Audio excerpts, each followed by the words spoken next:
c'est l'été, si vous avez besoin d'un petit prétexte pour vous bouger les fesses, et bien le prétexte je l'ai au-dessus de la tête. C'est la toute dernière GoPro 4 Session, une caméra mini qu'on peut amener avec soi partout, ça a l'air pas mal.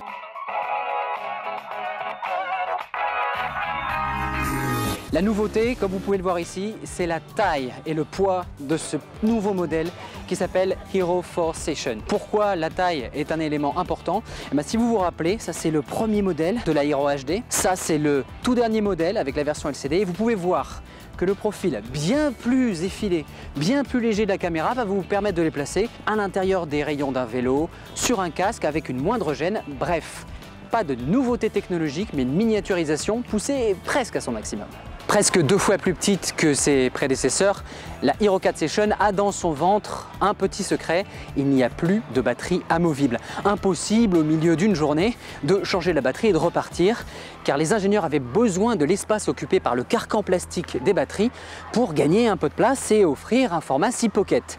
Cependant, pour se rattraper, ils ont intégré une batterie bien plus performante, on tient environ 2 heures. 2 heures, ça tombe bien, c'est selon les ingénieurs de GoPro la durée d'une session de sport. Au niveau technologique, pas de grandes nouveautés, il n'y a pas de 4K, ça c'est réservé au modèle haut de gamme. GoPro s'en est tenu à la simple 1080p et un mode 4/3 1440p, vous découvrirez ça dans le test. En tous les cas, elle est capable de faire de la très bonne Full HD, elle a toutes les qualités d'une GoPro classique, sauf qu'elle est quand même 2 fois plus petite et ça, c'est plutôt pas mal. Les plus avertis d'entre vous l'auront peut-être remarqué, il n'y a pas de gros caisson étanche autour de la Session. C'est pour une bonne raison, c'est qu'elle est elle-même son propre caisson étanche.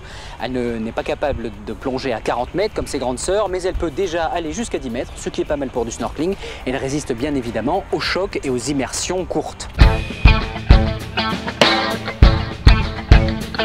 Les efforts de miniaturisation de GoPro ont payé, la caméra est effectivement très attrayante et avec un format si petit, vous n'avez absolument plus aucune excuse pour ne pas prendre cette caméra dans toutes vos aventures. Maintenant, il ne vous reste plus qu'une seule chose à faire, et bien aller vivre l'aventure.